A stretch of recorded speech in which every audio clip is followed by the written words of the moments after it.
तो last class में मैंने आपको डार्क रिएक्शन का इंट्रोडक्शन बता दिया था और मैंने आपको कहा था कि डार्क रिएक्शन एक नाम, एक मिथ्या है, मिसनोमर है, गलत नहीं है, लेकिन लोग इसको गलत समझ लेते हैं डार्क रिएक्शन को। तो ये मिसनोमर है। मैंने आपको डिटेल में विथ एग्जांपल बताया था मिसनोमर का मतलब क्या होता है। ठीक है, झूठ नहीं है, यह एक मिथ्या है। ठीक है, तो फिर मैंने आपको कहा था कि डार्क रिएक्शन पे जो सबसे ज्यादा काम करने वाले साइंटिस्ट हैं वो हैं मेल्विन कैल्विन। उनका पूरा नाम है मेल्विन कैल्विन। और उनके साथ काम करने वाले उनके कोवर्कर, इन लोगों ने मिलकर ये पता किया, क्लोरेला एल्गी में इन लोगों ने काम किया था। इन लोगों ने ये पता किया कि डार्क रिएक्शन के दौरान जो फर्स्ट स्टेबल कंपाउंड बनता है, 3 कार्बन कंटेनिंग कंपाउंड बनता है, तब जाके इन्होंने डार्क रिएक्शन के जो केल्विन साइकिल जिसको आप पढ़ते हो उसको C3 साइकिल भी बोला। रेडियो आइसोटोप टेक्निक और क्रोमेटोग्राफी टेक्निक इन्होंने यूज किया था। इन तमाम एक्सपेरिमेंटेशन के बाद जो है डार्क रिएक्शन का एक मैकेनिज्म सामने आया C3 साइकिल के नाम से। बच्चों मैं आपको बता दूं, दुनिया का हर प्लांट के अंदर C3 साइकिल चलता है। हर प्लांट के अंदर जो भी प्लांट फोटोसिंथेसिस कर रहा है, प्लांट क्या, जो भी दुनिया में फोटोसिंथेसिस कर रहा है, सभी के यहाँ केल्विन साइकिल चल रहा है, सभी के यहाँ C3 साइकिल चल रहा है और हम C3 साइकिल पढ़ने वाले हैं। बट मैंने आपको कहा था डार्क रिएक्शन का 3 अलग अलग मैकेनिज्म है, C3 साइकिल, C4 साइकिल और केम पाथवे, और हम तीनों ही पढ़ेंगे।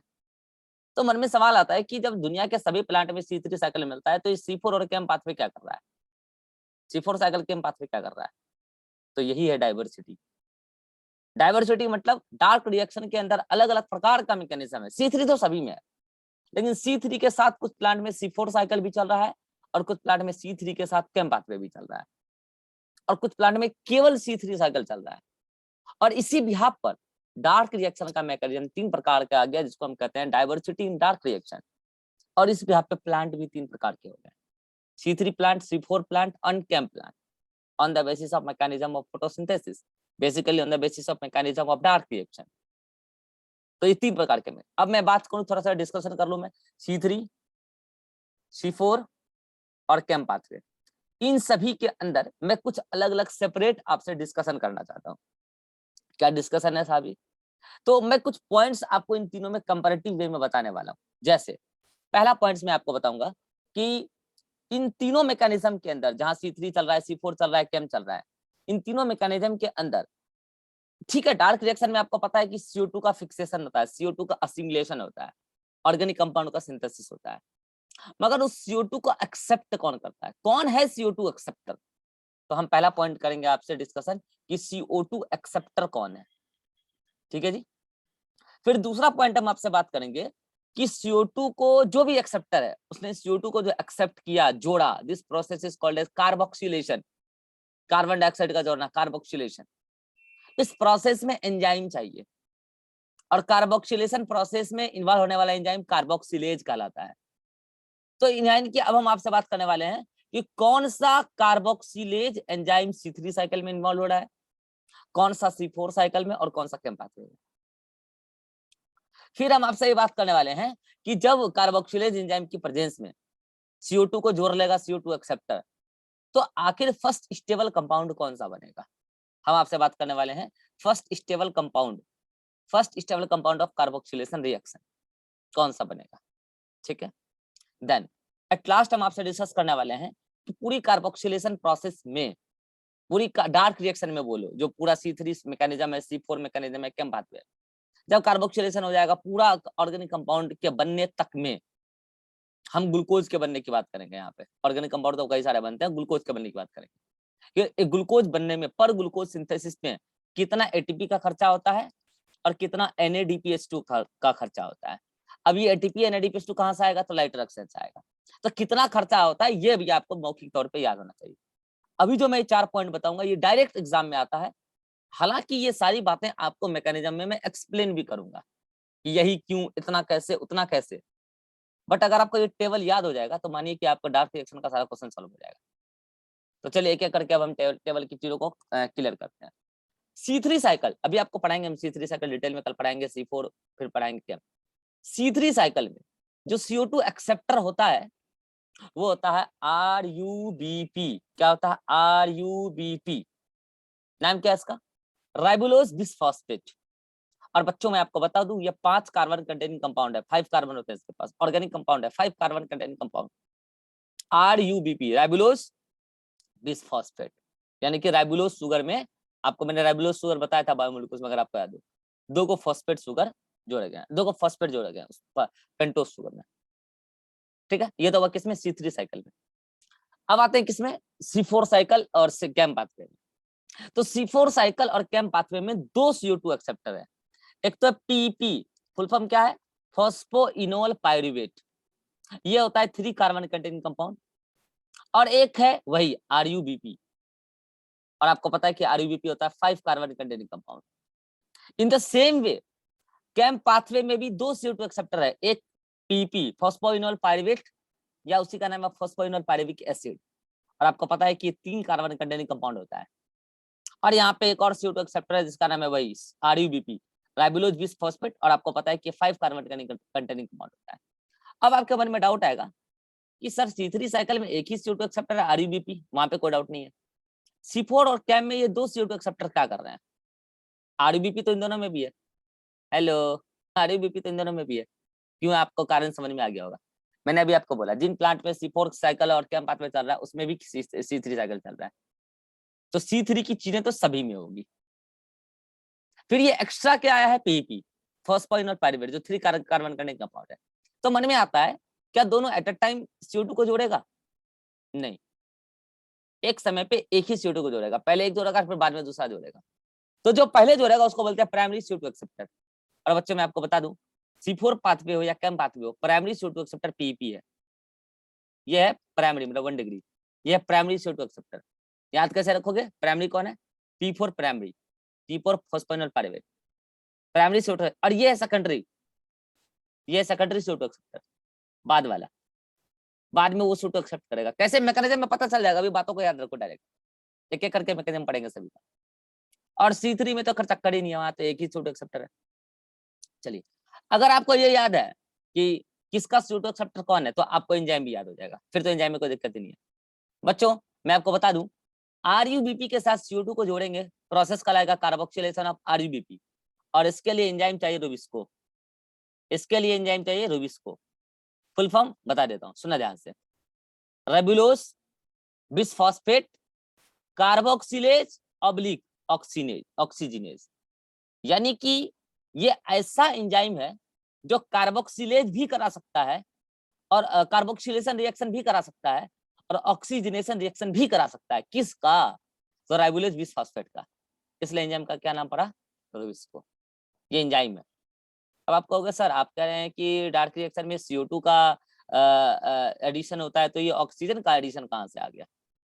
इस एंजाइम की खास प्रॉपर्टी है कि ये कार्बोक्सिलेशन रिएक्शन भी करा सकता है, और ये सेम कंपाउंड का ऑक्सीजनेशन रिएक्शन भी करा सकता है, और इसी वजह से ये एंजाइम दुनिया का सुपर डुपर हिट एंजाइम, और ये आपके नीट का भी सुपर डुपर हिट क्वेश्चन है रुबिस्को के बारे में। तो इसके पास डुअल नेचर है, ये कार्बोक्सिलेशन रिएक्शन भी करा सकता है और ऑक्सीजनेशन रिएक्शन भी करा सकता है, ठीक है जी। नेक्स्ट अब आता है कौन, C4 साइकिल। तो इसमें अगर PP फॉस्फोइनोल पायरुवेट के साथ CO2 को जोड़ना है, process carboxylation of phosphoenol pyruvate, इसके लिए एंजाइम चाहिए पेप्केज, PP केज, फुल फॉर्म देखो, PP फॉस्फोइनोल पायरुवेट या फॉस्फोइनोल पायरुविक एसिड, केज मतलब कार्बोक्सिलेज से, ये C मतलब कार्बोक्सी, एज मतलब एंजाइम, ये इसका पूरा का मतलब क्या, carboxylase, phosphoenol pyruvate carboxylase enzyme, जो क्या कराएगा, फॉस्फोइनोल पायरुवेट का कार्बोक्सिलेशन। मुझे कोई बच्चा बताएगा कि क्या C4 में केवल एक ही कार्बोक्सिलेशन एंजाइम, कार्बोक्सिलेज एंजाइम होगा या 2 होगा, अगर 2 होगा तो दूसरा कौन है,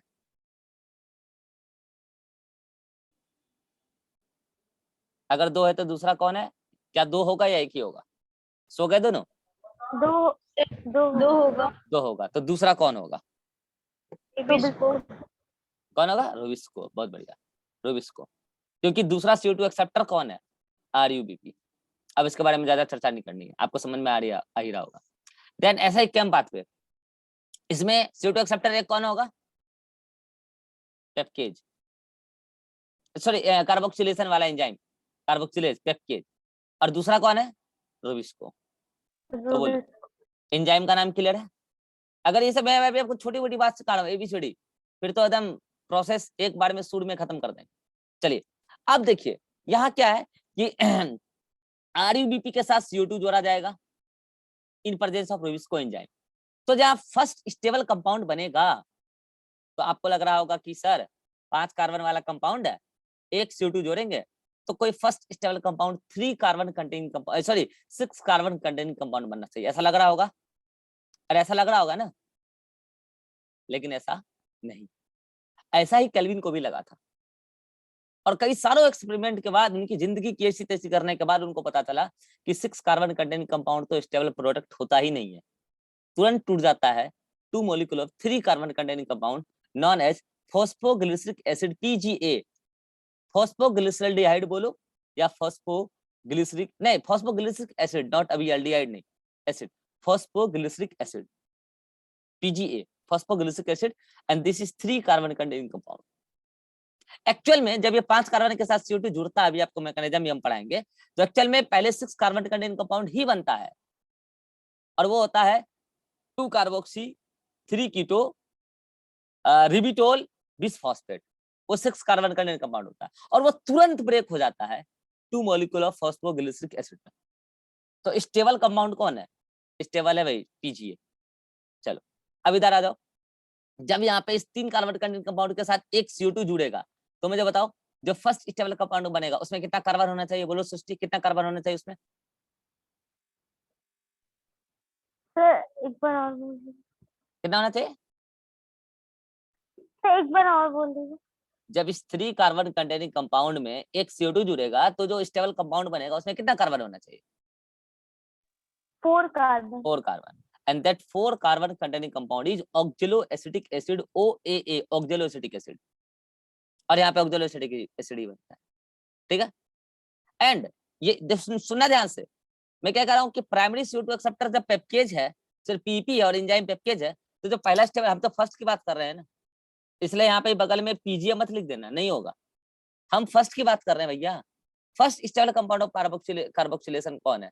तो ऑक्सैलोएसिटिक एसिड। अब आ जाओ इसमें, इसमें भी सेम एंजाइम पेप्केज की प्रेजेंस में PP के साथ CO2 जोड़ा जा रहा है, तो मुझे बताओ आपका क्या ख्याल है, फर्स्ट स्टेबल कंपाउंड कौन बनना चाहिए? जल्दी बोलो। Oxaloacetic acid. ऑक्सैलोएसिटिक एसिड बनता जरूर है, लेकिन बनते ही इमीडिएटली ये कन्वर्ट हो जाता है मैलिक एसिड में, और मैलिक एसिड भी 4 कार्बन कंटेनिंग कंपाउंड ही है। और यहाँ पर first stable compound carboxylation reaction का मैलिक एसिड कंसीडर किया गया है, ऑक्सैलोएसिटिक एसिड कंसीडर्ड नहीं किया गया है। आपके मन में आ रहा होगा कि ये तुरंत इसमें कन्वर्ट होता ही क्यों है? धैर्य रखिए, 2 दिन मैं आपको डिटेल में पढ़ाऊंगा कैंप पाथ में, तो आपको बता दूंगा, ये जरूरी है। तो first stable compound malic acid को बोला जाता है, ना कि ऑक्सैलोएसिटिक एसिड को। बच्चों मैं आपको एक बात बता देना चाहता हूँ कि जो रुबिस्को है, चाहे ये रुबिस्को हो, चाहे पेप्केज हो, चाहे ये वाला रुबिस्को, चाहे ये पेप्केज हो, चाहे ये वाला रुबिस्को, ये कब एक्टिव होगा, दिन में रात में कब एक्टिव होगा, ये प्लांट का बायोलॉजिकल कंट्रोल डिसाइड करता है। जैसे हमारे अंदर, एनिमल्स के अंदर बायोलॉजिकल कंट्रोल है, रात होती है तो नींद आती है और बॉडी रेस्टिंग मोड में जाती है, और बॉडी पूरा रेस्ट मोड में जाती है और वर्किंग मोड को ऑफ किया जाता है, और दिन होते ही रेस्टिंग मोड को ऑफ किया जाता है और वर्किंग मोड को ऑन किया जाता है, हार्मोनल सिग्नल्स के थ्रू, न्यूरो एंडोक्राइन मैकेनिज्म्स के थ्रू। ठीक इसी प्रकार से प्लांट्स के अंदर भी बायोलॉजिकल कंट्रोल चलता है, कब कौन सी एक्टिविटी को स्टार्ट करना है, कब कौन सी एक्टिविटी को किस प्लांट में बंद करना है, यह प्लांट का अपना बायोलॉजिकल कंट्रोल है। और बच्चों मैं आपको बता दूं, रुबिस्को और पेप्केज का एक्टिविटी बायोलॉजिकल कंट्रोल के अकॉर्डिंग ही चलता है। और मैं आपको बता दूं, रुबिस्को चाहे किसी भी प्लांट में हो, केवल डे में वर्क करता है, केवल डे में। रुबिस्को किसी भी प्लांट में हो, चाहे C4 में हो, चाहे कैंप पाथवे में काम आ रहा हो, या फिर C4 में आ रहा हो, कहीं पे भी वो हमेशा डे में काम करेगा, ठीक है। और चक्कर पड़ता है पेप्केज का, चक्कर पड़ता है पेप्केज का। पेप्केज कैंप पाथवे में नाइट में काम करता है और C4 में डे में काम करता है, C4 में डे में काम करता है। यानी कि आप समझ पा रहे हैं कि ये पेप्केज एंजाइम जो C4 प्लांट के अंदर है, सेम एंजाइम है, मगर बायोलॉजिकल कंट्रोल उसको केवल डे में एक्टिव रखता है, नाइट में नहीं। यानी कि यहाँ CO2 का फिक्सेशन जो हो रहा है, प्राइमरी CO2 का फिक्सेशन, वो दिन में ही हो रहा है, और सेकेंडरी भी दिन में ही हो रहा है, क्योंकि रुबिस्को दिन में ही काम करेगा। समझते चलो ध्यान से। अब आता कैम में। कैम में CO2 का प्राइमरी फिक्सेशन रात में होगा, क्योंकि पेप्टेज रात में एक्टिव होता है बायोलॉजिकली। रात में प्राइमरी CO2 फिक्सेशन होगा, ऑक्सैलिक एसिड बनेगा, वो तुरंत कन्वर्ट होगा मैलिक एसिड में, और रात भर मैलिक एसिड स्टोर होगा प्लांट में, केम प्लांट में, वैक्यूल्स में स्टोर होता है। और फिर सुबह पड़ते ही मैलिक एसिड टूटेगा, और उसके टूटने से CO2 रिलीज होगा, और उस CO2 को एक्सेप्ट करेगा रूबिस्को, और दिन में होगा secondary fixation of CO2 RUBP का, उसको एक्सेप्ट करेगा RUBP को जोड़ेगा CO2 के साथ, कौन? रूबिस्को, क्योंकि रूबिस्को केवल दिन में काम करता है। और इस तरीके से ये जो मैंने आपको बात लिखा है यहाँ पे, इस तरीके से मैंने आपको तीनों pathway C3 C4 CAM pathway, तीनों पाथवे का मूल मंत्र मैंने आपको दे दिया। अगर ये आपको याद हो गया तो तीनों पाथवे के आप सारे क्वेश्चन फोड़ दोगे, पाथवे आपको याद करने की जरूरत ही नहीं है। अब रही बात कि किसमें कितना ATP और किसमें कितना NADPH2 का खर्चा है, फिलहाल के लिए अभी याद रखो, आने वाले दिनों में आपको एक्सप्लेन कर दूंगा, जैसे आज C3 का भी एक्सप्लेन कर दूंगा। अगर C3 में हम बोले तो ATP का खर्चा है 18 और NADPH2 का खर्चा है 12। C4 में बोले तो ATP का खर्चा है 30 और NADPH2 का खर्चा है 12। कैम पे भी ATP का खर्चा है 30, पर ग्लूकोज सिंथेसिस की बात हो रही है। ATP का खर्चा है 30 और NADPH2 का खर्चा है 12। एक बार क्वेश्चन आया था एग्जाम में, how many extra ATP are needed to form 1 molecule of glucose in C4 plant and CAM plant as compared to C3 plant? Answer क्या होगा? आंसर क्या सर होगा? क्वेश्चन रिपीट कीजिए। How many extra molecule of ATP is required to form 1 molecule glucose in C4 plant and CAM plant as compared to C3 plant? Hmm 2 extra 12 है क्या? 12, क्योंकि extra पूछा है तो देखो 18 तो इसमें भी लगता है, तो एक्स्ट्रा पूछा है ना जी, तो यहाँ पे 30 लग रहा है, तो उसके कंपैरिजन में पूछा है कि कितना एक्स्ट्रा लग रहा है, तो 30 में 18 माइनस करो तो 12 आएगा, 12, इसमें भी 12। ना क्वेश्चन इज दैट, ये 12 ATP एक्स्ट्रा लग ही क्यों रहा है? बच्चों मैं आपको बता दूं, ये जो RUBP है ना, ये RUBP C4 और कैम या किसी के अंदर भी, या RUBP को दोबारा रीजनरेट किया जाता है, और RUBP के रीजनरेशन में तो 18 ही लगता है, सॉरी RUBP के रीजनरेशन में तो 6 ही लगता है, पर ग्लूकोज सिंथेसिस में, अभी आपको मैं मैकेनिज्म में समझाऊंगा।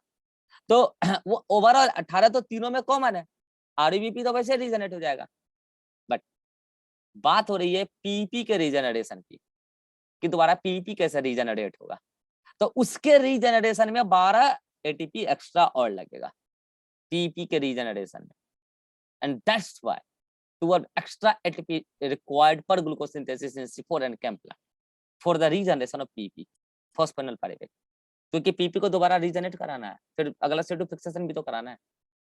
तो इस कदर से अभी तो ये कैसे लगते हैं 18, 30 और 30 और 12, 12, 12, अभी तो फिलहाल आप याद रखो, बाकी मैकेनिज्म में मैं एक एक करके समझाऊंगा अभी से कि देखो यहाँ हिसाब किताब लग रहा है कि कितना लग रहा है।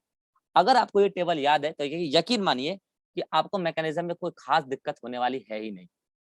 अगर इस टेबल में कोई दिक्कत है तो आप अभी पूछ लो, और अगर ये टेबल आपको समझ में आ गया तो मैं आपसे कुछ सवाल करूंगा। हाँ सर, इस टेबल में कोई दिक्कत है?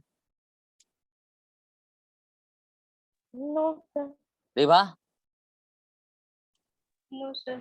चलिए आ जाइए अब आप नोट्स पे।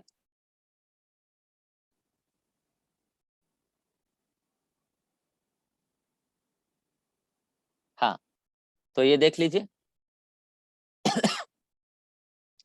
अच्छा ये सब बात मैंने कल नहीं बताया था क्या? नहीं बताया था? अच्छा अभी बता दूंगा, रुक जाओ।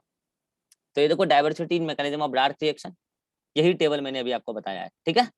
अब समझो तो ये जो 3 मैकेनिज्म थे C3, C4 और कैम पाथवे, तो इस C3, C4 और कैम पाथवे के बेसिस पर प्लांट 3 प्रकार के कहलाए, C3 प्लांट, C4 प्लांट और कैम प्लांट। C3 प्लांट में केवल C3 साइकिल चलता है, C4 प्लांट में C3 साइकिल भी चलता है और C4 साइकिल भी चलता है। कैम प्लांट में कैम पाथवे भी चलता है और C3 साइकिल भी चलता है, दोनों मिलके चलता है एक साथ। बताएंगे मैकेनिज्म में कैसे। और इस यहाँ पे 3 प्रकार का प्लांट है बच्चों, मैं आपको एक बार बता दूं। C3 प्लांट एल्गी से लेके एंजियो तक बड़े पड़े हैं C3 प्लांट, और मेजोरिटी प्लांट C3 प्लांट ही है। और बोलो, मेजोरिटी प्लांट C3 प्लांट ही है। अब मन में सवाल आता है, तो C3 प्लांट ही इसका मतलब स्टार्टिंग में ओरिजिनेट हुए होंगे during the course of plant evolution. बिल्कुल सही बात है। तो फिर बाद में C4 प्लांट और कैम प्लांट कैसे आया? ये C3 से इवॉल्व किए। इवॉल्व कैसे किए? मैंने आपको पहले भी बोला है, जब जब इन्वायरमेंट बदलता है तो इवोल्यूशन की जरूरत पड़ती है, बदलाव की जरूरत पड़ती है। कुछ ऐसे C3 प्लांट जो ऐसे इन्वायरमेंट में ग्रो कर रहे थे, जिनको हॉट ड्राई क्लाइमेट में ग्रो करना पड़ रहा था, जहां पानी की बहुत कमी थी और हॉट ड्राई क्लाइमेट था, टेम्परेचर खूब ज्यादा था पहाड़ों के इलाकों पर।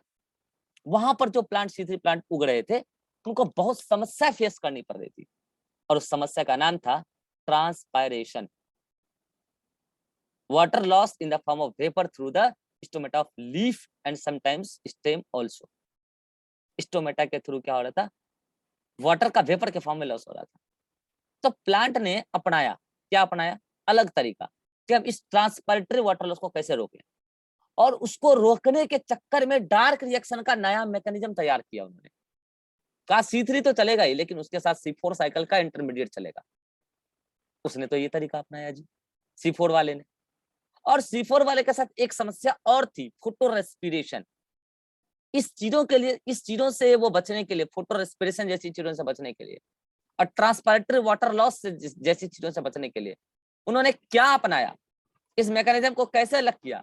तो उन्होंने अपना एक अलग एपरेटस बनाया, और वो एपरेटस कहलाता है क्रेंच एनाटोमी। क्या होती है क्रेंच एनाटोमी? मैं आपको C4 में बताऊंगा।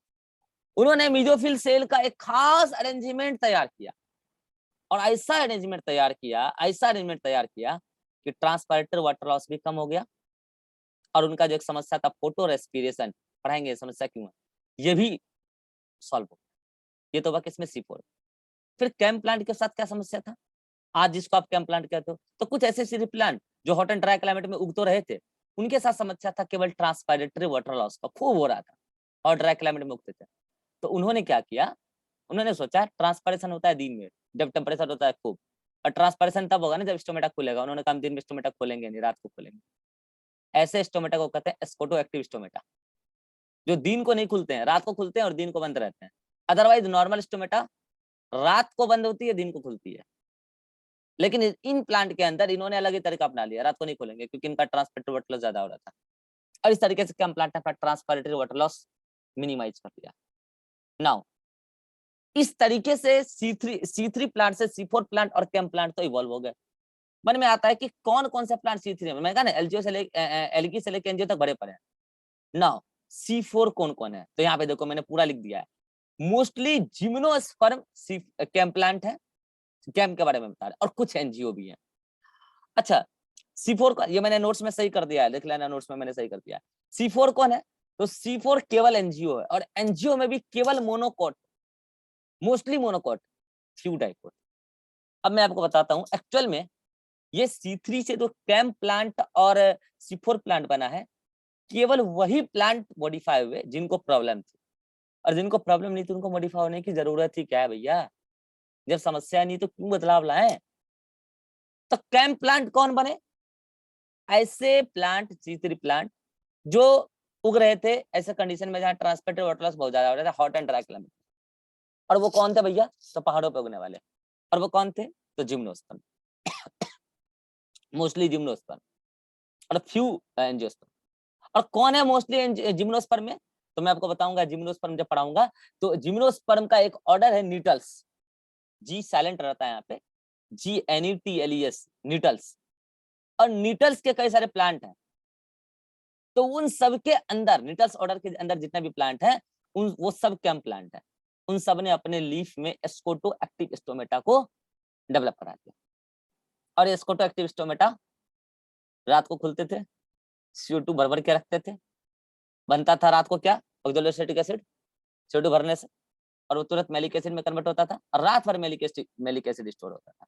फिर दिन में स्टोमेटा बंद हो गया, तो फोटोसिंथेसिस तो दिन में ही होना है, तो रात में CO2 भर के रखा किस फॉर्म में? मैलिक एसिड के फॉर्म में। दिन हुआ, स्टोमेटा बंद। स्टोमेटा बंद क्यों करती? खुला रहता है तो ट्रांसपोर्टेड वाटर लॉस हो जाता, तो स्टोमेटा बंद। अब क्या हो रहा है? मैलिक एसिड को तोड़ तोड़ के CO2 निकाल रहे हैं और उससे डार्क रिएक्शन चला रहे हैं। लो जी। सर हाँ आवाज नहीं आ रही थी। आवाज नहीं आ रहा है रिवा? आ रहा है। सच्ची तुम्हारा अभी लैग हो रहा है और थोड़ी देर पहले आवाज ही नहीं आ रही। लैग हो रहा है क्या रिवा? No sir. एक बार नेटवर्क देखो सृष्टि तुम, या फिर दोबारा सुनो, ठीक है? तो कैंप प्लांट के अंदर ये तरीका हुआ कि साहब रात को स्टोमेटा खोलो, CO2 लो। रात में तो लाइट रिएक्शन चल नहीं रहा है तो डार्क भी नहीं चलेगा, लेकिन दिन को स्टोमेटा खोलना नहीं है, और दिन को CO2 नहीं ले पाओगे तो रात में ले लो। रात में ले लो और CO2 को ऑक्सैलोएसिटिक एसिड बनाओ CO2 के साथ PP जोड़ के, फिर उसको मैलिक एसिड में कन्वर्ट करो और रात भर मैलिक एसिड स्टोर करके रखो। दिन पड़ेगा स्टोमेटा बंद, क्योंकि ट्रांसपोर्टर वाटर लॉस को रोकना है। और अगर स्टोमेटा बंद, अगर स्टोमेटा बंद हो गया दिन में, तो फिर अब CO2 कहाँ से आएगा? तो मैलिक एसिड के टूटने से CO2 आएगा। ये तरीका अपनाया किसने? कैंप। फिर C4 प्लांट ने क्या अपनाया भाई? अलग तरीका अपना लिया इन्होंने। तो क्रेंज एनाटोमी, उसको समझाएंगे आगे डिटेल में। C4 में उन्होंने क्रेंज एनाटोमी जैसी चीजें अपनाया और उससे उनका ट्रांसपायरेटरी वाटर लॉस भी घटा, और उनकी एक समस्या थी फोटो रेस्पिरेशन, वो भी घटा। और इस कदर C3 प्लांट से कैंप प्लांट और C4 प्लांट इवॉल्व हुए। कौन है C3 प्लांट? मीजोफाइट्स। मीजोफाइट्स कौन होता है? जो मैजिक इन्वायरमेंट में ग्रो करता है, ना सूखा ना दलदल, मतलब ना सूखा ना गीला, मतलब दलदल में। मीजोफाइट्स और C3 प्लांट। कौन है कैंप प्लांट और C4 प्लांट? कैंप plant and C4 plant are xerophytes and tropical grasses. जो ट्रॉपिकल रीजन में ग्रासेस हैं या जीरोफाइट्स, जो एकदम हार्श एनवायरनमेंट में उगती है, एकदम खतरनाक एनवायरनमेंट में उगती है, जहां हॉट एंड ड्राई एनवायरनमेंट है, वहां पे उगने वाले प्लांट कैंप प्लांट और C4 प्लांट है। और अब अगर आपको ये बात पल्ले पड़ गई, तो आपको मैं अगर बता देता हूँ, कैंप प्लांट और C4 प्लांट जब इवॉल्व हुए C3 से कुछ मॉडिफिकेशन के साथ, तो बच्चों मैं आपको बता दूं, इनका समस्या इस कदर निदान हुआ, इनका समस्या इस कदर सॉल्व हुआ कि C3 से भी आगे निकल गया। इवोल्यूशन होता ही बेटरमेंट के लिए, मोस्टली केसेस में इवोल्यूशन बेटरमेंट के लिए ही होता है। और बच्चों मैं आपको बता दूं, जब आप C4 और C3 प्लांट की प्रोडक्टिविटी और फोटोसिंथेटिक रेट को कंपेयर करेंगे, तो C4 की प्रोडक्टिविटी और फोटोसिंथेटिक रेट C3 प्लांट की तुलना में डबल है। और सुन लो, C4 प्लांट की फोटो रेस्पिरेटरी लॉस C3 की तुलना में आधी है, यानी कि फायदा डबल है और नुकसान आधा है। इतना तरक्की, इतना डेवलपमेंट हुआ C4 प्लांट में। तो ये मैंने आपको एक आइडिया दिया कि डार्क रिएक्शन में इवोल्यूशन की वजह से प्लांट कैसे 3 कैटेगरी में डिवाइड हो गए, C3 प्लांट, कैंप प्लांट और C4 प्लांट। और इस कदर नतीजा ये हुआ कि आज C4 और कैंप प्लांट दोनों की अगर आप ट्रांसपायरेटरी वाटर लॉस देखोगे, तो उनके अंदर ट्रांसपायरेटरी वाटर लॉस मिनिमाइज हुआ और फोटोसिंथेटिक कैपेसिटी मैक्सिमाइज हुआ। और ऐसा इतना अच्छा हुआ ये काम कि C4 प्लांट की प्रोडक्टिविटी तो और CO2 एसिमिलेशन रेट तो, मतलब फोटोसिंथेटिक रेट तो C3 के तुलना में C4 की डबल है, और ट्रांसपायरेटरी वाटर लॉस तो आधी है। This is all about the evolution of metabolic pathway for the CO2 fixation, the dark reaction in different plant. अब आप क्या करो, यहाँ तक सारी बातें पढ़ लो, तब मैं आपसे कुछ क्वेश्चन करूंगा दमादम, या फिर कर लें अभी 7 मिनट है। चलो अगर यहाँ तक कोई दिक्कत है तो आप बताओ, फिर मैं सारे क्वेश्चन में निपटा दूंगा यहाँ पे। जल्दी बोलो सृष्टि, कोई दिक्कत है यहाँ तक? No sir. Riva? No sir. अब मेरा एक सवाल है आपके सामने, आपको दिख रहा होगा, दिख रहा है?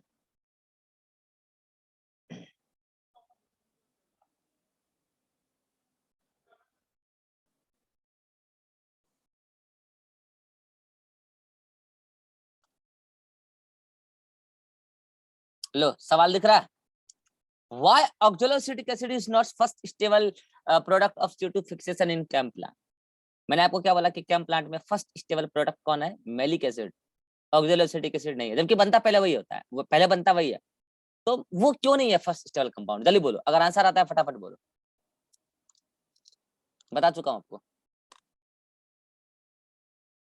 यस। सर क्योंकि वो स्टेबल होने के लिए जल्दी ब्रेक हो जाता है ऑक्सैलिक एसिड से मैलिक एसिड में। बस यही कारण है कि वो तो स्टेबल तब माना जाता है ना जब बना ही रह जाए, बनते ही टूट के कन्वर्ट होता है मैलिक एसिड में, तो इसलिए वो फर्स्ट स्टेबल कंपाउंड नहीं है। चलिए नेक्स्ट सवाल है आपके सामने स्क्रीन पे। First stable product of CAM pathway is malic acid, जो कि एक प्रकार का 4 कार्बन कंटेनिंग कंपाउंड है। Then this pathway is known as CAM pathway, why not C4 cycle? अरे भैया आपने C4 साइकिल जो भी बोला, C4 प्लांट में फर्स्ट स्टेबल कंपाउंड कौन था? ऑक्सैलिक 4 कार्बन का, तो उसको आपने बोला C4 साइकिल। C3 साइकिल में फर्स्ट स्टेबल कंपाउंड 3 कार्बन का नहीं, तो उसको आपने बोला C3 साइकिल। तो कैम पाथवे में भी तो मैलिक एसिड 4 कार्बन का है, तो उसको आप C4 साइकिल क्यों नहीं बोल रहे हो भैया? उसको आप कैम पाथवे क्यों बोल रहे हो? जल्दी से बताओ, अगर आंसर आता हो तो जल्दी बताओ। सर क्योंकि एक्चुअली हम लोग C4 उसको बोल चुके थे। अच्छा ठीक है, उसको C4 बोल चुके थे, तो फिर उसको कैम ही क्यों बोला? चलो एक जवाब तो ठीक है कि उसको कैम C4 बोल चुके थे, तो इसको कैम ही क्यों बोला? कैम का क्या मतलब है? बोलो बोलो। नहीं पता। हाँ, कैम का मतलब है यहाँ पे क्रेसुलेशन एसिड मेटाबॉलिज्म पाथवे। एक फैमिली है प्लांट की, क्रेसुलेसी फैमिली। उस प्लांट के अंदर जिन साइंटिस्टों ने ये काम किया कैम पाथवे को ढूंढने का, उसी प्लांट के फैमिली में काम हुआ है, ग्रेजुलेशन फैमिली में के प्लांट में। ठीक है, तो उस प्लांट के अंदर एक अलग प्रकार का मेटाबॉलिक पाथवे ढूंढा गया, जिसमें मैलिक एसिड रात भर स्टोर होता है और दिन में टूटता है। एसिड मेटाबॉलिज्म मतलब पहले एनाबॉलिज्म रात भर और दिन में कैटाबॉलिज्म। साइंटिस्टों को ऐसा ही लगा कि ये तो C4 के जैसा ही है, लेकिन उनको ये लगा कि नहीं, C4 के जैसा बिल्कुल नहीं है, सेम नहीं है। मैकेनिज्म C4 से मैच करती है लेकिन सेम नहीं, क्योंकि C4 के अंदर रात भर मैलिक एसिड स्टोर होने का काम नहीं होता है, और इन प्लांट के अंदर हो रहा है, तो इसको C4 बोलना गलत है। इसको एक अलग नाम दो। इसलिए इसको नाम दिया, क्योंकि क्रेसुलेसी फैमिली के अंदर ये काम हुआ था और एसिड मेटाबॉलिज्म से रिलेटेड पाथवे थी, तो नाम पड़ा कैम पाथवे। नाम समझ में आया? Then next question. What is the new things developed in CAM plant and C4 plant in comparison of C3 plant? जब C3 प्लांट से C4 और CAM प्लांट इवॉल्व हुए, तो क्या नया डेवलप हुआ CAM प्लांट और C4 प्लांट में? टेबल याद करके बताओ, क्या नया डेवलप हुआ?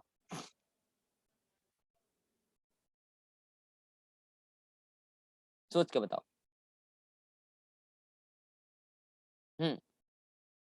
अब मैं बताऊं? हाँ बोलो बोलो। हाँ पीपी, ठीक है, और बोलो। सुनो, पीपी डेवलप हुआ, प्राइमरी सूट एक्सेप्टर। हाँ, oxalo acetic acid as a first stable compound C4 के अंदर, उसके अंदर मैलिक एसिड। ठीक है, और ठीक है, ऑक्सैलो एसिटिक एसिड से तो मैलिक एसिड बनता है, तो ऑक्सैलो एसिटिक एसिड डेवलप हुआ, और एंजाइम पेप्टेज वो भी तो डेवलप हुआ। ये 3 नया चीज डेवलप हुआ। अब आपके मन में आ रहा होगा कि पीपी आया कहां से? माइक बंद करो सृष्टि, आंसर देने के बाद माइक बंद करो, ये अंडरस्टूड है, टाइम वेस्ट ना करो इन चीजों में। हाँ, तो पेप्टेज एंजाइम भी डेवलप हुआ। अब मैं आपको एक बात बता देता हूँ कि आपके मन में आ रहा होगा कि सर ये पीपी आया कहां से, उन प्लांट के अंदर कैसे डेवलप कर गया, पीपी कहां से आया? बच्चों, मैं आपको एक बार बता दूं, आप ग्लाइकोलाइसिस पढ़ चुके हैं, और अगर आपको पता हो तो PP is the intermediate of glycolytic pathway. Hello, phosphoenol pyruvate is the intermediate of glycolysis. और बच्चों मैं आपको बता देता हूँ, कल भी मैंने आपको बोला ना, बोलो आज बोल देता हूँ, दुनिया में सबसे ज्यादा स्टडी किया गया रिएक्शन ग्लाइकोलाइसिस है। इसलिए है, इस पूरी दुनिया में सबसे पहला वेल डेवलप्ड मेटाबॉलिक पाथवे ही ग्लाइकोलाइसिस है। सबसे पहले इस दुनिया में अगर कोई मेटाबॉलिज्म आया है तो ग्लाइकोलाइसिस आया। जितने भी मेटाबॉलिक पाथवे बाद में बने, इवॉल्व हुए, डेवलप हुए, सब ग्लाइकोलाइसिस से ही डेवलप हुए। ग्लाइकोलाइसिस का इंटरमीडिएट ही नया नया मेटाबॉलिक पाथवे बनाना शुरू किया। उसी में से एक पाथवे है कैम पाथवे और C4 पाथवे, और उसमें से ग्लाइकोलाइसिस का पीपी जो इंटरमीडिएट है, उन्होंने निकल के एक नया पाथवे चलाया, कुछ प्लांट के अंदर C4, कुछ प्लांट के अंदर कैम पाथवे। समझ में आया? पीपी। रही बात पेप्टेज एंजाइम कैसे आया, तो जीन में थोड़ा सा मॉडिफिकेशन आया और जीन से नया एंजाइम बना, जीन से प्रोटीन बना, प्रोटीन से एंजाइम बना, पेप्टेज। ठीक है जी। देन अब जब ये नया 2 चीज आ गया, तो फिर तो प्रोडक्ट तो नया आना ही था। तो इस सवाल का जवाब आपको मिल चुका है। नेक्स्ट क्वेश्चन, एक और क्वेश्चन है, ये आपको मैं करा चुका हूँ। How many extra ATP is required in Situ fixation in came plant और C4 प्लांट। इतनी बात करने के बाद अब मैं आपसे नई मीटिंग में बात करूंगा थोड़ा सा डिटेल में रूबिस्को और पैकेज के बारे में। जब तक आप यहाँ तक सारी बातें डिटेल में एक बार अच्छे से पढ़ लें, तब अगले मीटिंग में मिलते हैं। अभी